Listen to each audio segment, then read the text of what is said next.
వారిద్దరూ ఒకరినొకరు ఇష్టపడ్డారు, ప్రేమించి పెళ్లి చేసుకున్నారు. ఆర్థిక స్తోమత అంతంత మాత్రంగానే ఉన్నా ఎంతో అన్యోన్యంగా జీవించారు. వారి ప్రేమకు గుర్తుగా ఇద్దరు పిల్లలు పుట్టారు. భార్యాభర్తలిద్దరూ కూలీ పనులకు వెళ్ళి కష్టపడి పనిచేసి కుటుంబాన్ని నడుపుతున్నారు. ఇలా సాఫీగా సాగిపోతున్న వారి జీవితంలో మాయదారి సోషల్ మీడియా మంటరేపింది. ఇన్స్టాలో పరిచయమైన ఓ యువకుడితో ఆ ఇల్లాలికి వివాహేతర సంబంధం ఏర్పడింది. దీంతో పచ్చని సంసారం బుగ్గిపాలైంది. ఆన్లైన్లో పరిచయమైన అతగాడితో ఆ యువతి ఏం చేసింది?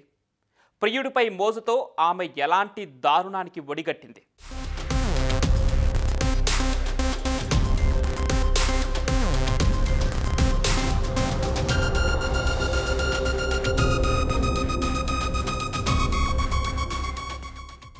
ప్రేమకు పునాది నమ్మకం. ఆ పునాది ఎంత దృఢంగా ఉంటుందో ఆ ప్రేమ కూడా 10 కాలాల పాటు అంతే పదిలంగా ఉంటుంది. ఆ నమ్మకం కోల్పోయిన నాడు వారు కట్టుకున్న కలల పొదరిల్లు పేకమేడలా కుప్పకూలుతుంది. ప్రేమించి పెళ్లి చేసుకున్న ఓ యువతి సోషల్ మీడియాలో పరిచయమైన యువకుడి కోసం చెయ్యరాని తప్పులు చేసింది. ప్రియుడిపై మోజుతో ప్రేమించి పెళ్లి చేసుకున్న భర్తకే ద్రోహం చేసింది.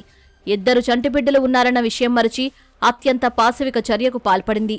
పైగా తనకేమీ తెలియదన్నట్లు దొంగనాటకమాడింది. కాని నిజం నిప్పులాంటిది. ఎంత దాచాలని చూసినా దహించి వేస్తుందని తెలుసుకోలేకపోయింది.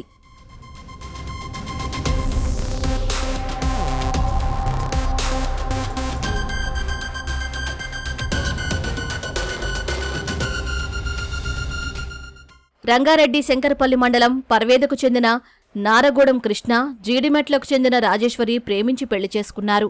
చేవెళ్లలోని చంద్రారెడ్డి నగర్లో అద్దెకు ఉంటున్నారు. వీరికి 5 ఏళ్లలోపు 2 చిన్నారులు ఉన్నారు. భార్యాభర్తలిద్దరూ కూలి పనులకు వెళుతూ కుటుంబాన్ని పోషించుకుంటున్నారు.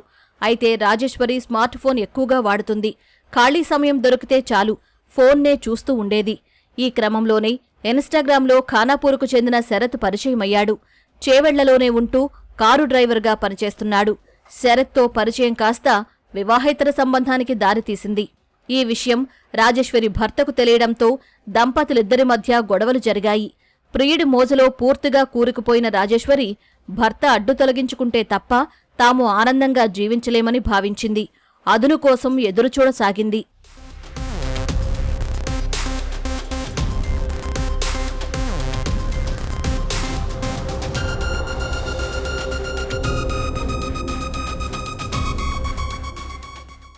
ఇటీవల ఓ రోజు మద్యం ఫుల్గా తాగివచ్చిన భర్త నిద్రపోతున్నాడని గమనించిన రాజేశ్వరి ప్రియుడికి ఫోన్ చేసి ఇంటికి రప్పించుకుంది.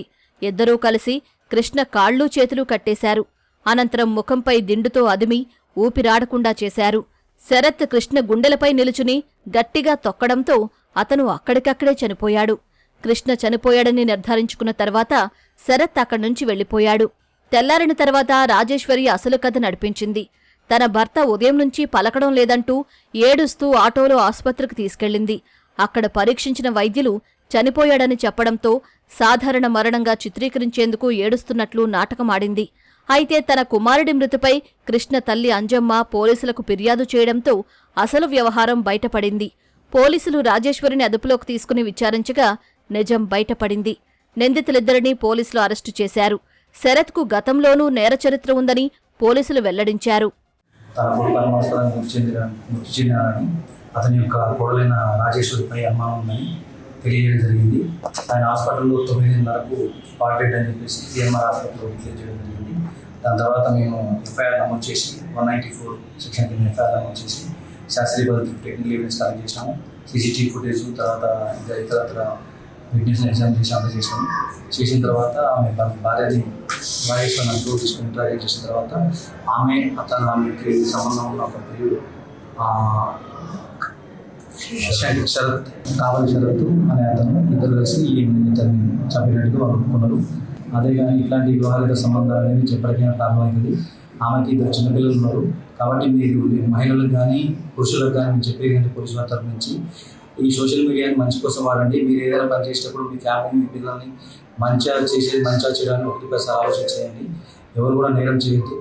నేరం చేయని వాళ్ళకి పోలీసులు అండగా ఉంటారు. నేరం చేసే వాళ్ళకి ఫ్రెండ్లీ పోలీసులు ఉంటారు. ప్రియుడి మోజులో పడి భర్తను చంపేసిన రాజేశ్వరి చివరకు జైలు పాలైంది. వివాహితతో సంబంధం పెట్టుకున్న యువకుడూ కటకటాల పాలయ్యాడు. తండ్రి మరణం, తల్లి జైలు పాలవడం, కృష్ణ రాజేశ్వరి దంపతుల ఇద్దరు పిల్లలు అనాథలుగా మారారు. ఒకరు చేసిన తప్పునకు ఓ కుటుంబమే చిన్నాభిన్నం.